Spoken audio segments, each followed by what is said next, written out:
Voice of America سے face بک live کے ساتھ میں ہوں اسد حسن اور میرے ساتھ ہیں محمد عاطف. بات ہوگی Pakistan versus Afghanistan cricket world cup کا ایک اہم میچ, اس کے پوسٹ میچ انالیسس ہوگا اس ڈسکشن کے اندر. بہت سارے لوگ کہہ رہے ہیں کہ یہ ایک اپ سیٹ ہوا, چونکہ افغانستان نے اس سے پہلے انگلینڈ کو شکست دی, اب پاکستان کو بھی شکست دی. سو میرے خیال میں اٹ سیلف یہ جو ڈسکرپشن ہے یہ بتاتی ہے کہ یہ اپ سیٹ نہیں ہوا. اور بھی بہت ساری وجوہات ہیں کیوں میں اس کو اپ سیٹ نہیں کہوں گا, لیکن پاکستان کو شکست ہوئی اور افغانستان کے لیے یہ تاریخی فتح, پہلی ایک روزہ میچوں میں فتح, اور وہ بھی ورلڈ کپ کے اندر. پچھلے 3-4 میچز میں افغانستان کی ٹیم پاکستان کے بہت قریب تھی اور شکست دینے کے نزدیک تھی, لیکن آخری لمحات میں پاکستان نے اس کو فتح میں تبدیل کیا. لیکن آج بہت کمپریہنسو جامع پلان کے ساتھ افغان ٹیم میدان میں اتری اور تینوں شعبوں میں اس نے پاکستان کی کرکٹ ٹیم کو آؤٹ کلاس کیا, فیلڈنگ, بیٹنگ, بالنگ, اور اسی وکٹ پہ جہاں پاکستانی بلے باز اسٹرگل کر رہے تھے 8 وکٹوں سے شکست دی. جی عاطف کیا کہیں گے؟ اسد, پہلے تو آئی ایگری یہ اپسیٹ نہیں ہے. دیکھیے پہلے جو 2 میچز ہم پچھلے دیکھیں پاکستان اور افغانستان کے درمیان 2-3 میچز, اس میں بالکل اینڈ میں جا کے ڈیسیجن ہوا, اور جیسے آپ نے کہا کہ پاکستان نے آخری اوور میں میچ جیتا, تو یہ بالکل اپسیٹ نہیں ہے. Afghanistan was on the route to do this and they did this finally. اس کے ساتھ ساتھ آپ یہ دیکھیں کہ انہوں نے انگلینڈ کو بھی ہرایا, تو they are proving to be a team جو کہ اپسیٹس نہیں کرتی بلکہ کھیل رہی ہے, کنسسٹنٹلی کھیل رہی ہے, 2 بڑی ٹیموں کو ہرا رہی ہے. ورلڈ کپ میں پہلی مرتبہ انہوں نے اپنی تاریخ میں 2 میچز جیت لیے ہیں. تو یقیناً افغانستان کی ٹیم کو اس کا کریڈٹ ملنا چاہیے, ان کی اسپن بالنگ کو اس کا کریڈٹ ملنا چاہیے. سب سے پہلے بہت ہی اچھی بالنگ کی انہوں نے آج بھی, اور اس پورے ٹورنامنٹ میں ایسا ہم دیکھیں تو اسپن بالنگ پرفارم کر رہی ہے, unfortunately not on Pakistan side, لیکن باقی ملکوں میں کر رہی ہے. اور جس طرح سے انہوں نے بیٹنگ کی, 2 وکٹوں کے نقصان پر سکور چیز کر لیا, اسی وکٹ پر پاکستانی بیٹسمین جیسے آپ نے کہا ہے اسٹرگل کر رہے تھے. لیکن پاکستانی بیٹسمین اصل اسٹرگل کیوں کرتے ہیں؟ پہلی چیز تو ہمیں یہ دیکھنی ہوگی کہ پاکستانی بیٹنگ میں وہ اگریشن نظر نہیں آ رہا جس طرح کا اگریشن باقی بڑی ٹیمیں اس ٹورنامنٹ میں دکھا رہی ہیں. اب کسی بھی ٹیم کو دیکھ لیں, انہوں نے یہ تہیہ کیا ہے کہ ان کو 350+ رنز کرنے ہیں, اور پاکستان کی ٹیم ابھی بھی 350 تو کیا 300 کے مائنڈ سیٹ سے بھی شاید نہیں کھیل پا رہی ہے. ہمارے جتنے بڑے پلیئرز ہیں ان کا اگر ہم سٹرائک ریٹ دیکھیں تو وہ لو ہے. اگر ہم یہ دیکھیں کہ وہ کچھ دیر کھیلنے کے بعد اپنی اننگ کو کیسے بلڈ کرتے ہیں, وہاں پر ہمیں نظر آتا ہے کہ انکنسسٹنسی ہے, اوپنرز نہیں چل رہے. اب عبداللہ شفیق کے آنے سے یہ ہوا کہ ایٹ لیسٹ ایک اینڈ سے سکور ہوتا ہے, لیکن امام الحق نہیں کر پا رہے تو ان کی جگہ کچھ نیا کریں. Babar Azam is lacking that ability to try and do something that is going to change this course. رضوان کو کھلایا جا سکتا ہے, وہ T20 میں اوپن کرتے ہیں. میں بہت پہلے ٹورنامنٹ شروع ہونے سے پہلے میں یہ کہہ رہا تھا کہ رضوان should play as an opener. He is the kind of batsman جو کہ پاور پلے کا فائدہ اٹھائے گا. آپ نے بھی ذکر کیا تھا جو 1062 سے زیادہ کفر ٹوٹا ہے جی, پاور پلے میں چھکا لگانے کی وجہ سے. اگر اسی محمد رضوان کو آپ پاور پلے میں کھلا رہے ہوں, اوپنر کھلا رہے ہوں, وہ ایک ایسے بیٹسمین ہیں جو بالرز کو ڈسٹرب کرتے ہیں. ان کا فٹ ورک ایسا ہے, وہ شاٹس بناتے ہیں, ایریاز تلاش کرتے ہیں.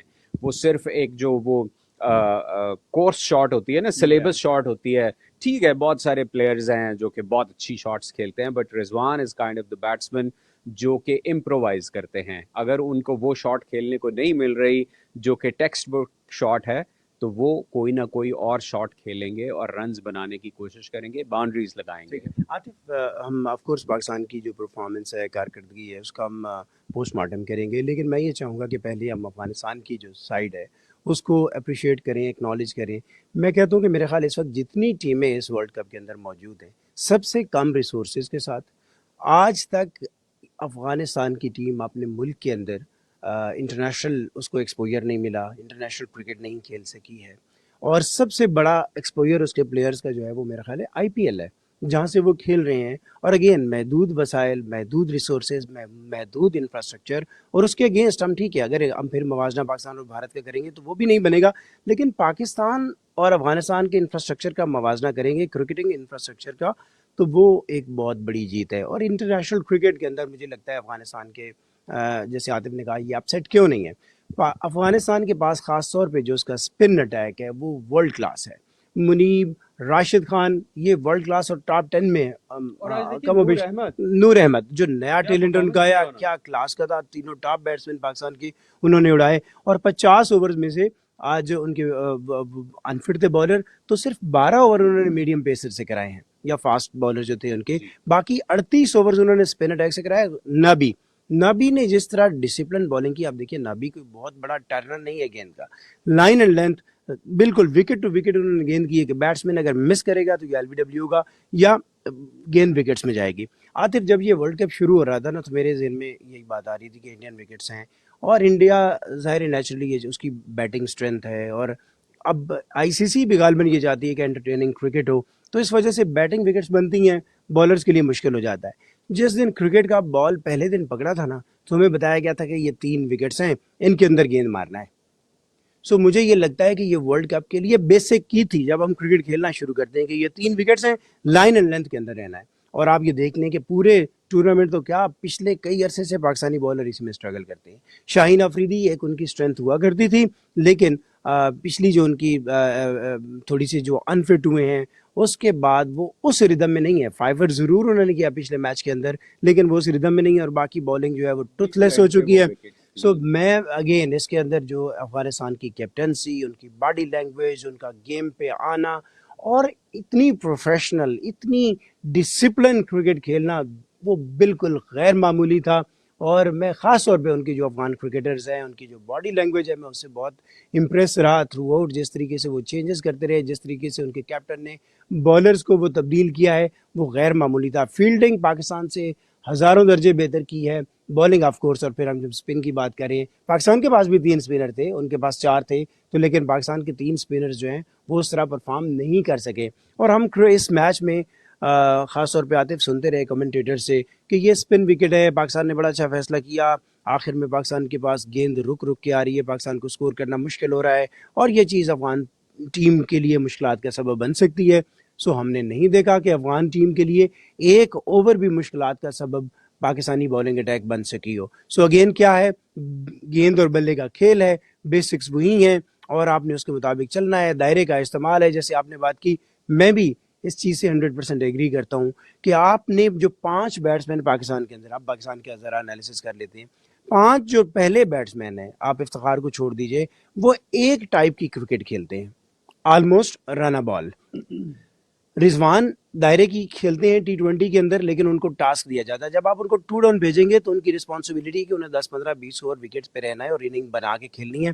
سو آپ یہ دیکھتے ہیں کہ وہ رانا بال کھیلتے ہیں. ہر پلیئر فار ایگزامپل اگر اوپنر بھی ہمارے پچھلے 3 میچز میں چل گئے ہیں، اگر آپ 40 پہ 35، 40 پہ 27 رنز بنا کے آؤٹ ہو جائیں گے تو مجھے لگتا ہے کہ آپ نے اپنی ٹیم کو نقصان پہنچایا ہے.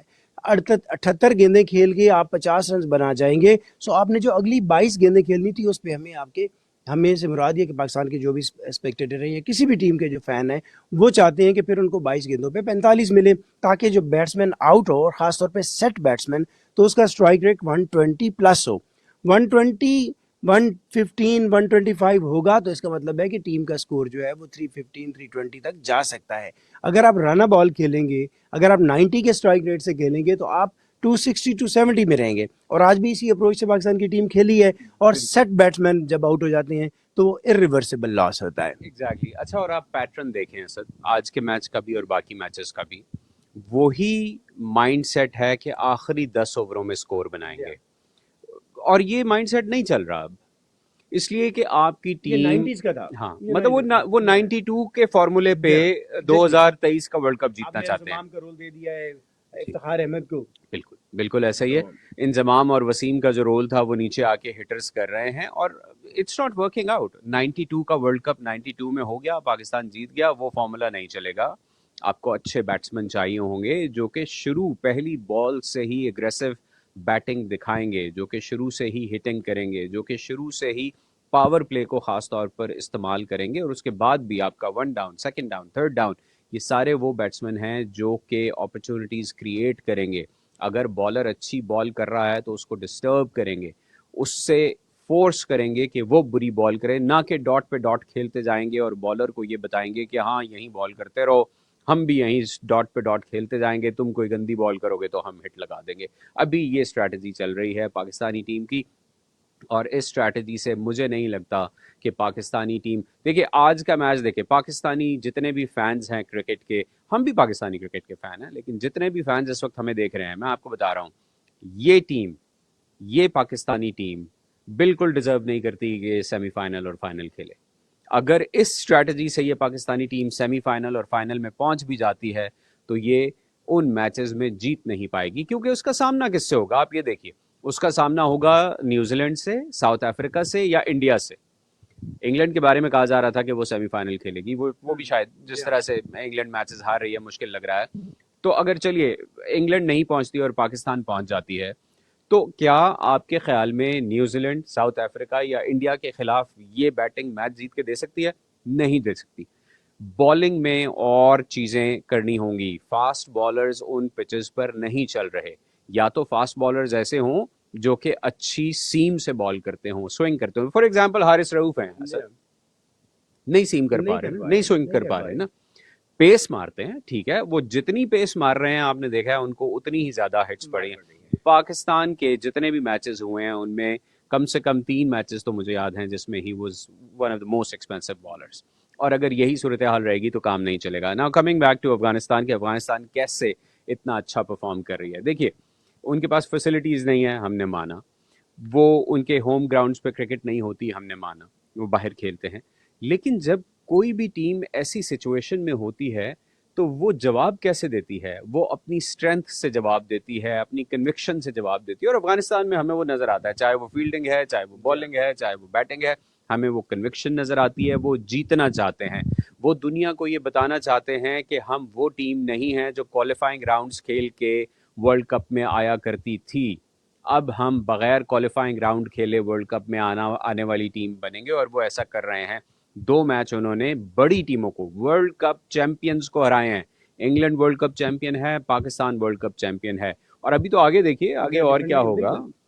ابھی تو بہت ٹورنامنٹ پڑا ہے، بہت گیمز پڑی ہوئی ہیں، اور اس میں ہمیں اور نظر آئے گا کہ افغانستان ان 2 بڑی ٹیموں کو ہرانے کے بعد جتنی کانفیڈنٹ نظر آ رہی ہے، وہ اس کانفیڈنس کا مظاہرہ اپنے میدان میں کرے گی اور دوبارہ کرے گی. اور اس کے ساتھ ساتھ ایک اور چیز جو میں، حالانکہ آج افغانستان کی بیٹنگ میں بھی دیکھا جائے تو میں ابھی بلکہ سٹیٹس کھول لیتا ہوں اور ہم اپنے دیکھنے والوں کو ذرا ان کے جو بیٹنگ کی اسٹریٹجی ہے اس کے بارے میں بھی بتا دیتے ہیں. دیکھیے اگر ہم شروع سے دیکھیں تو گرباز 53 بالز 65 رنز 9 فورز 1 6 اور اسٹرائک ریٹ 122. جی 122. ٹھیک ہے. اس کے بعد ابراہیم زردان آرام سے کھیلے، 76 کا اسٹرائک ریٹ ہے. رحمت شاہ 91، ناٹ بیڈ، بہتر ہو سکتا تھا، ہاں ناٹ بیڈ. حشمت اللہ 106. اگر اس کا موازنہ ہم پاکستان سے کریں تو شاداب خان اور افتخار نے 100+ کے اسٹرائک ریٹ سے کھیلا ہے. عبداللہ شفیق 77، امام الحق 77، بابر 80، محمد رضوان 80، سعود شکیل 73. آپ کے ٹاپ 5. سو دیٹ مینس آپ نے 40-45 رنز کم کیے اس اسٹرائک ریٹ کی وجہ سے. اور دوسرا یہ ہے عاطف کہ اب ظاہر ہے بہت ساری چینجز اس طرح تو ہو نہیں سکتی ہیں. آپ کو جو گیون ریسورسز ہیں اور جو آپ کا ٹیم میں جو پلیئرز کا پول ہے انہی میں سے کچھ کرنا ہے. اپروچ بدلنی، ہاں نہیں اب یہ کہ چلے میں یہ کہتا ہوں کہ اب آپ کو اسی پول کے ساتھ جانا ہے. جو آپ نے بات کی کہ کچھ ڈفرینٹ کریں، وہ ڈفرینٹ یہ ہے کہ وہی کہ آپ رضوان کے اوپر لیں، دائرے کا بہترین استعمال کریں، اور اس کے بعد پھر آپ کو پتہ ہے 40 اوور تک مزید 5 فیلڈر اس کے اندر، 4 فیلڈر اندر رہتے ہیں. سو ایک تو یہ ہے کہ وہاں بڑی تبدیلیاں کرنی پڑیں گی. لیکن اس سے پہلے کہ ہم یہ کہہ کیوں رہے ہیں، کیا پاکستان کے اب بھی چانسز ہے کہ اگلے سٹیج میں پاکستان کی ٹیم جا سکے؟ اس شکست کے بعد وہ چانسز اگر اس سے پہلے، اس میچ سے پہلے 50% ایگزسٹ کرتے تھے تو اب وہ 20% ہو گئے ہیں. اور وہ اس سینس میں کہ اب باقی جیسے ایف اینڈ بٹ سپلائی ہوتے ہیں آسٹریلیا کے ساتھ، اسی طرح کا کوئی سین ہو جائے جیسے انفارچونیٹلی جیسی بیڈ لک انگلینڈ کے ساتھ چل رہی ہے، پھر پاکستان کے لیے اس پہ پاکستان کے پاس ہارنے کا کوئی چانس نہیں ہے. اب اس کو جو بڑے میچز اس کے ہیں، نیوزی لینڈ کے خلاف ہے، ساؤتھ افریقہ کے خلاف ہے اور انگلینڈ کے خلاف ہے. اور اس میں جانے سے پہلے عاطف یہ میتھ بڑی کلیئر تھی کہ نسبتاً 4 کمزور ٹیمیں ہیں. میں یہ نہیں کہوں گا کرکٹ میں کچھ بھی ہو سکتا ہے، لیکن 50 اوور کرکٹ اتنی انپریڈکٹیبل نہیں ہوتی. تو 4 جیسے افغانستان ہے، سری لنکا ہے، بنگلہ دیش ہے اور نیدرلینڈ ہے، یہ 4 آپ جیتیں گے. 5 بڑے میچز میں سے اگر آپ 3 جیت گئے تو فار شور آپ سیمی فائنل میں ہوں گے. دو جیت گئے تو شاید آپ کا رن ریٹ کے اوپر کسی ٹیم کے ساتھ کوئی میچ پڑے، پھر پتہ چلے گا کہ آپ جا سکتے ہیں یا نہیں۔ اب تو افغانستان سے ہارنے کے بعد پاکستان کے پاس کوئی آپشن نہیں کہ وہ بڑے تینوں میچ جیتے اور اس کے بعد جو بنگلہ دیش کے خلاف وہ بھی جیتے اور پھر رن ریٹ بھی بہتر کرے۔ سو اب یہ بات ہے کیپٹنسی اینڈ اپروچ کی۔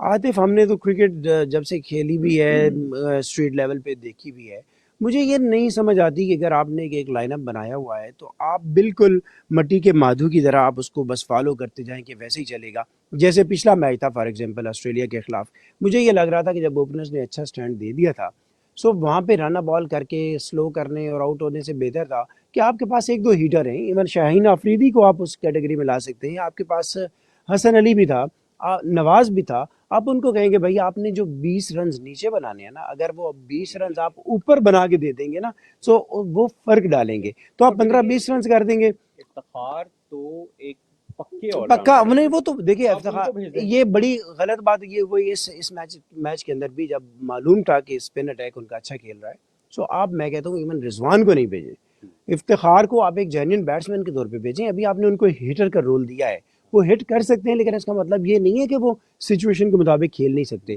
وہ پاکستان کے اس وقت چوٹی کے 4-5 بلے بازوں میں سے ایک ہیں، سو آپ اس وقت ان کو بھیج دیں کہ وکٹ بھی روکیں، رنز بھی کریں، اپنا ٹیمپو بنائیں۔ ہو سکتا ہے وہ لمبی اننگ کھیل جاتا، آپ تو لمبی اننگ کھیلتے نہیں ہیں، سو افتخار کو اوپر لا سکتے تھے۔ وہ بیٹنگ آرڈر تبدیل کریں، بالنگ تبدیل کریں۔ اور آپ نے فاسٹ بولرز کی بات کی، یعنی یہ دیکھو یار، ہم جیسے لوگ جو کرکٹ بورڈ کی دیوار کے پاس سے نہیں گزرے، کبھی کرکٹ کی کسی نیشنل لیول کی پلاننگ میں نہیں بیٹھے، فیس بک پوسٹ گوائے ہم یہ کہہ رہے تھے کہ ان وکٹس پہ 150 والے سے بہتر ہے کہ آپ 135 والا سیمر ڈھونڈیں یا جس کی لائن اینڈ لینتھ اچھی ہو۔ ایگزیکٹلی حسن ہے، اور آپ نے وہ جو لڑکا لاہور قلندر کے لیے کھیلتا ہے زمان، آپ نے اس کو ریزرو میں ڈال دیا، ایک میچ آپ نے کھلایا، ایک طرف اتنا ٹرسٹ کہ آپ اس کو ایشیا کپ میں آخری اوور دے رہے ہیں اور اچھے پرفارم کرنے کے باوجود آپ نے ورلڈ کپ اسکواڈ سے اس کو نکال دیا ہے۔ آج آپ کے پاس آپشن ہی کوئی نہیں کہ آپ رؤف کو ریپلیس کریں، سب سے زیادہ رنز کھا رہا ہے، فرسٹ کلاس کرکٹ اس نے کھیلی نہیں۔ بگ بیش کی 4 وکٹیں جو ہیں وہ اس وقت پاکستان کو بڑی مہنگی پڑ رہی ہیں جو بگ بیش میں اس نے لی تھی۔ سو یہ اسٹرگل ہے۔ اسد کہنے کا مطلب یہ ہے کہ دیکھیے حارث رؤف از اے گڈ بالر، لیکن وہ اچھے بالر ان وکٹس پر ہیں جن وکٹس پہ بالنگ کو سپورٹ ملتی ہے۔ Haris Rauf is not Wasim Akram, he is not Waqar Younis, جو کہ نان بالنگ وکٹس پر، بیٹنگ وکٹس پر بھی اتنی اچھی بالنگ کریں گے کہ پاکستان کی بالنگ وہاں میچوں کو بچائے گی۔ تو مطلب ہم جو بات کر رہے ہیں وہ یہ کر رہے ہیں کہ آپ کو پتا تھا آپ کس ملک میں کھیلنے جا رہے ہیں، آپ کو یہ پتا تھا کہ وہاں کی پچز اسپن کو زیادہ سپورٹ دیتی ہیں، آپ کو یہ پتا تھا کہ وہاں بیٹنگ وکٹس چلتی ہیں۔ دیکھیے آئی پی ایل کے بعد جو بیٹنگ وکٹس بنانے کی جو بنیاد پڑی ہے کرکٹ کی دنیا میں تاکہ اس سے آڈینس کی زیادہ دلچسپی پیدا ہو، وہ آئی پی ایل سے ہوئی ہے۔ آئی پی ایل میں بڑے سکور ہوتے تھے، لوگ بیٹنگ دیکھتے تھے، ان کو مزہ آتا تھا، بالرز کو مزید محنت کرنی پڑتی تھی۔ تو یہ ساری چیزیں اگر سوچ کر ٹیم پلاننگ کی جاتی، اچھا چلیے جو بھی ٹیم آپ نے بھیج دی، کیپٹن کے پاس ابھی بھی اتھارٹی ہے کہ وہ ڈیسیجن میکنگ کرے۔ نیا کوچ آیا ہے لیکن کیپٹن اور کوچ پہلے ایک ساتھ کام کر چکے ہیں، وہ بیٹھیں، وہ یہ طے کریں کہ ان کو اب کیا کرنا ہے۔ آپ لگاتار 3 گیمز ہار گئے ہیں اور اس کے بعد آپ کے پاس جو گیمز رہ گئی ہیں اس میں ایٹ لیسٹ یہ کرنا چاہیے کہ بیٹھیں، بات کریں، دیکھیں کیا شفل کیا جا سکتا ہے۔ اور جیسے آپ نے کہا کہ زمان کو باہر بٹھا دیا، محمد وسیم کو ڈال لیا، زمان واز پروونگ ہز ورتھ، وہ بہتر بالر تھے، اور وہ جو ڈیتھ اوورز ہوتے ہیں، ڈیتھ اوورز کے بالکل، اور اچھے یارکرز کرتے ہیں، اچھی پیس سے یارکرز کرتے ہیں۔ ایک ایسے بالر کو ریزرو میں ڈالنا واز ناٹ فیئر، اور پھر ایک ایسے بیٹسمین کو ریگولر اسکواڈ میں ڈالنا جو اسٹرگل کر رہے تھے، ان کی جگہ بہتر تھا کہ محمد حارث کو ڈال دیا جاتا۔ فخر زمان is not performing and I think بہت سارے لوگ یہ کہہ رہے ہیں کہ his career is done۔ لوگوں کی اپنی وجوہات ہیں، ہم ان کے کریئر کے اوپر کوئی ججمنٹ نہیں دینا چاہتے، لیکن جب ایسی صورتحال سے کوئی پلیئر گزر رہا ہے اور اتنا بڑا ایونٹ آ رہا ہے تو بجائے اس کے کہ آپ کہیں کہ نہیں وہ بڑے پلیئر کا بڑا میچ ہے وہاں کام کر جائے گا، اس سے بہتر تھا کہ ایک ایسے پلیئر کو لے کے آتے جو کہ اگریسو بیٹنگ کرتا ہے، جو پریشر میں نہیں آتا، جو کہ کھیل رہا ہے پوری دنیا میں۔ میں نے ایک ایسے ہی جیسے سب لوگ بنا رہے تھے اپنی اپنی ٹیمیں جو آئیڈیل ٹیمز ہیں، سو میں نے اس کے ٹیم کمبینیشن ہوتا ہے، جیسے میں نے پہلی بات کی کہ آپ نے 5 ایک طرح کے بیٹسمین رکھ دیے ہیں، ایک بلے باز آپ کا اوپر ہوتا، چلو فخر کو آپ لے گئے یا وہ انفارم ہوتے کہ وہ اگلی ٹیم کا جو پلان ہے، اس کے جو بالنگ اسکواڈ ہے آپ ان کے پلان کو تہس نہس کر سکتے ہیں. آپ 10 اوور کھیلیں لیکن 45-50 بنا کے آؤٹ ہو جائیں, کوئی بات نہیں. آپ نے چلو آپ ہم بات کر رہے تھے نا پاکستان 90 کی کرکٹ کھیلنا چاہ رہا ہے, میں کہتا ہوں آپ 96 کی کھیل لیں. آپ شری لنکن ماڈل پہ چلے جائیں جو سری لنکا نے 96 کا ورلڈ کپ جیتا تھا, 93 تک اس کو مار پڑ رہی تھی پاور ہیٹنگ. اس نے کالو ودرانا اور جے سوریا کا یہ سٹائل نہیں تھا لیکن جے سوریا کو یہ سٹائل دیا گیا, انہوں نے یہ سٹائل اڈاپٹ کیا اور ان کے کالو ودرانا نے ان کو پورا سپورٹ کیا. تو آپ ایک بیٹسمین شرجیل کو لے جاتے, اسپاٹ وکٹس تھیں 5 اوور اگر وہ نکال جاتے ہیں تو بہت وہ ڈفرنس کریٹ کر سکتے تھے. آخری بات جو ہے نا اسپن اٹیک کی, پھر میں اس پہ آؤں گا, ہمارے پروڈیوسر کہہ رہے ہیں کہ اس کو وائنڈ اپ بھی کرنا ہے. اسپن اٹیک عاطف, مجھے جتنی کرکٹ کی سمجھ ہے, میری بات یہ سمجھ میں نہیں آتی کہ ٹیسٹ کرکٹ کے اندر نارملی ہر ملک کا جو بہت ٹیکنیکلی ساؤنڈ بیٹ ہوتے ہیں نا وہ ان کو کھلاتے ہیں اور ان کے پاس بہت ٹائم ہوتا ہے, وہ جم کے کھیلتے ہیں. آپ ٹیسٹ کرکٹ کے اندر جو اپنا اسپن اٹیک لے جاتے ہیں اس وقت بھی, آئی ووڈ سے پاکستان کا وہ اسپن اٹیک دنیا کے باقی اسپن اٹیکس کو میچ کرتا ہے. اگر بیسٹ نہیں ہے تو میچ ضرور کرتا ہے. ایک ہے نعمان اور ایک ہے ابرار, وکٹس لیتے ہیں, گیند اسپن کرتے ہیں, باؤنس ہے, سلو مارتے ہیں, ویریشن ہے. تو ون ڈے میں جہاں بیٹسمین رسک لیتے ہیں تو وہاں وہ بیٹسمین یا وہ اسپن اٹیک کیوں کارگر نہیں تھا؟ کیونکہ یہ آپ کی ڈیفینسو اپروچ ہے, کیونکہ آپ کو شاداب 9ویں نمبر پہ چاہیے, 8ویں نمبر پہ چاہیے کہ رنز کر لے. بھائی آپ ٹاپ بیٹنگ پرفارم نہیں کرتی تو آپ کہتے ہیں 9ویں 10ویں نمبر تک ہمارے پاس کہا جاتا ہے اگر آپ کے پہلے 6 بیٹسمین پرفارم نہیں کرتے نا تو آپ 9ویں نمبر والی کی بیٹنگ سے میچ نہیں جیتیں گے. سو آپ کو اپنے 6 پہ فوکس کریں. ایک آدھ آل راؤنڈر جو کہ آپ کے پاس رزاق کے بعد نہیں ہے اس پہ لاتے, نیچے 4 بالر بھی ہوں, آئی وانٹ مائنڈ. ان کو بیٹ پکڑنا بھی نہیں ہوتا, مجھے نہیں فرق پڑتا, لیکن اچھے بالروں کا انہوں نے شامی کو کھلایا انڈیا نے. انہوں نے فائیور لیا, ان کا کس کو ریپلیس کر رہے تھے؟ وہ پانڈیا کو کر رہے تھے. پانڈیا ایز آل راؤنڈر موجود ہے, انفٹ ہوئے, لیکن وہ کمی پوری کر دی انہوں نے وہاں پہ. اور آپ کا اسپن اٹیک, آپ کا fast bowling attack totally toothless ہے. وکٹ لینے کی صلاحیت نہیں, کوئی بیٹسمین ان کو وکٹ دے جائے مارتے ہوئے تو وہ الگ بات ہے. سو میرے نظر میں تو پاکستان کا سفر تمام ہوا اس ورلڈ کپ میں. اور ویری سیڈ جو بھی اس کا بہت اہم پوائنٹ میں جس پہ میں بات کرنا چاہتا ہوں, آگے والے میچز میں ہم نے اس کو دیکھنا بھی ہوگا. دیکھیے عبداللہ شفیق نے 5 چوکے لگائے, 2 چھکے لگائے, 75 بالیں کھیلی, 32 رنز انہوں نے باؤنڈریز سے بنائے, 58 ان کا ٹوٹل ہے. اب آپ ان کی ڈاٹ بالز گنیے کتنی زیادہ ہیں اس میں. اچھا, اسی طرح بابر اعظم 74 رنز بنائے, 4 چوکے 1 چھکا. چلیں انہوں نے سنگل ڈبلز کافی لیے لیکن پھر بھی بالیں ضائع کی. اس کے بعد باقی جو لوگ آپ دیکھ رہے ہیں وہ تو خیر اتنے بڑے سکور پہ پہنچ ہی نہیں سکے کہ ہم اس کا انالیسس کر سکیں. انٹرنیشنل کرکٹ میں اس سٹیج پر جو لوگ کھیلتے ہیں ان کو بہترین بال پہ بھی سنگل نکالنے کی کوشش کرنی چاہیے. اگر یہی جو ڈاٹس کھیلی ہیں عبداللہ شفیق نے, یہ ڈاٹس نہ کھیلی ہوتی تو ان کا سٹرائک ریٹ 120-130 ہوتا. ایگزیکٹلی. تو یہ چیز پاکستان کو, ویریشن جیسے آپ نے وہ بات کی, بالنگ میں ویریشن اور بیٹنگ میں امپرووائزیشن, یہ دو بنیادی چیزیں ہیں. جس طرح رائٹ انہوں نے لینتھ کے اوپر گیندیں کی ہیں, بالکل ٹو دی کہنا چاہیے کہ لائن اینڈ لینتھ کے مطابق وکٹ کے اوپر گیند کی. اگر آپ کے پاس کوئی مارجن نہیں تھا کھیلنے کا تو یہاں پہ امپرووائز کرنا تھا. سو عاطف وائنڈ اپ کرنا پڑے گا. آج بالکل وائنڈ اپ کرتے ہیں and you know we hope کہ آگے جو آنے والے میچز ہیں اس میں پاکستان اپنی ٹیم میں اچھی چینجز لے کے آئے. ہماری مرضی کی لائے نہ لائے لیکن اچھی چینجز لے کے آئے اور میچ جیتے کرے. اور اگر ایسا ہوا تو یقیناً پاکستان کی ٹیم ایک کم بیک کر سکتی ہے. لیکن اس اسٹریٹجی کے ساتھ لائک آئی سیڈ پاکستان کی ٹیم سیمی فائنل اور فائنل کھیلنے کی توقع ہمیں پاکستان کی ٹیم سے نہیں کرنی چاہیے. Thank you.